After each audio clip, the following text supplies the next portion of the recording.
दोस्तों, हम हर हफ्ते बड़ी मेहनत से आपके लिए एक दिल दहला देने वाली हॉरर स्टोरी बनाते हैं।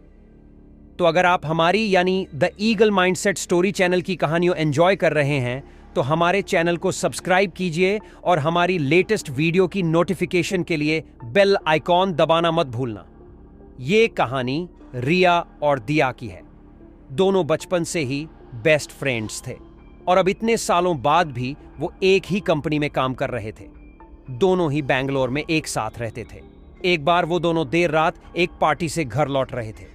दिया कार ड्राइव कर रही थी, पर उन दोनों के चेहरों पर तनाव और गुस्सा था। रिया ने पार्टी में दिया के दोस्तों के सामने उसका कोई सीक्रेट रिवील कर दिया था और इसके चलते दिया रिया से बेहद गुस्सा थी। रिया ने दिया से ऑलरेडी कई बार माफी मांग ली थी, मगर दिया फिर भी मानने को तैयार नहीं थी। दिया और रिया के बीच गाड़ी में ही बहस होने लगी।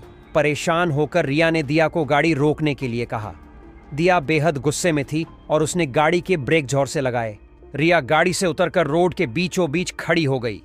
गुस्सा एक ऐसा इमोशन है जो सारे रिलेशंस को कुछ पलों में ही छोटा कर देता है और यहां भी यही हुआ।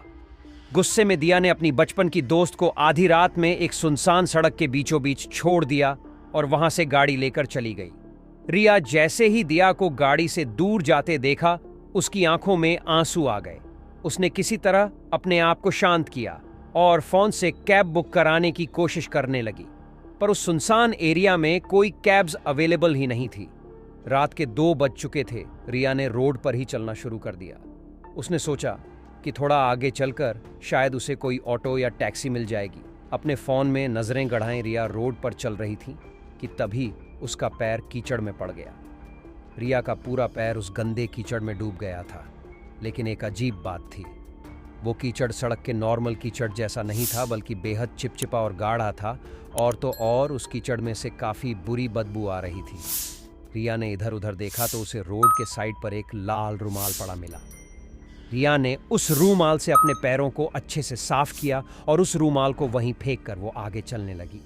कुछ ही दूर चलते हुए रिया को ऐसा सुनाई पड़ा कि जैसे कोई उसकी तरफ तेजी से भाग कर आ रहा हो। रिया ने तुरंत ही पलटकर देखा, पर वहां कोई था ही नहीं। रिया को यह बात बेहद अजीब लगी, पर उसने उस आवाज को अपने मन का वहम मान लिया और आगे चलने लगी। चलते चलते रिया को काफी प्यास लगने लगी थी। पानी की बोतल निकालने के लिए रिया ने अपना पर्स खोला तो वो थोड़ी दंग हो गई। उसके पर्स के अंदर वही सड़क वाला लाल रूमाल पड़ा हुआ था। रिया को याद था कि उसने वो रूमाल जमीन में फेंक दिया था, तो फिर उसके पर्स में वो रूमाल कैसे आया? रिया उस लाल रूमाल को अपने हाथ में पकड़े ये सोच ही रही थी कि उसे महसूस हुआ कि कोई उसके पीछे खड़ा है। रिया जब मुड़ी तो उसके एकदम पास तो कोई नहीं था, लेकिन थोड़ी दूरी पर ही एक पेड़ के पीछे से एक आदमी रिया को देख रहा था। उस आदमी ने एक काले रंग की हुडी जैकेट पहनी हुई थी, जिसे देखकर रिया अचानक घबराहट महसूस करने लगी। बाद में दूर एक पेड़ के पीछे से उसे देखे जा रहा था। रिया उसकी शक्ल तो साफ साफ नहीं देख पा रही थी, मगर उसे वो आदमी किसी नॉर्मल इंसान की तरह तो बिल्कुल नहीं लग रहा था। सहमी सी रिया ने उस रूमाल को वहीं फेंका, पर अब वो तेज कदमों से आगे चलने लगी। रिया अब अपने गुस्से को भूल गई थी और डर के मारे वो दिया को फोन मिलाने लगी, पर उसका फोन लग ही नहीं रहा था। रिया को बार बार अपने पीछे किसी के कदमों की आवाज भी आ रही थी, पर रिया में पीछे मुड़कर देखने की हिम्मत नहीं थी। वो इतनी ज्यादा डर गई थी कि वो रोने लगी और अब की बार उसकी आंखों से जो आंसू आए वो रोके नहीं रुके। रिया के फोन में नेटवर्क नहीं आ रहा था और उसके पीछे चल रहा आदमी उसकी जान के लिए खतरा भी हो सकता था। रिया ने मन में डिसाइड किया कि वो दौड़कर उस आदमी से बहुत दूर भाग जाएगी, लेकिन उसने जैसे ही भागना शुरू किया उसी वक्त उसका पैर दोबारा एक कीचड़ के गड्ढे में पड़ गया। रिया ने रियलाइज किया कि वो गड्ढा और कीचड़ बिल्कुल पहले वाले गड्ढे और कीचड़ जैसे ही थे जिसमें उसका पैर कुछ वक्त पहले ही पड़ा था। रिया की समझ में अब कुछ नहीं आ रहा था, क्योंकि शायद वो उसी जगह पर वापस आ गई थी जहां से उसने चलना शुरू किया था।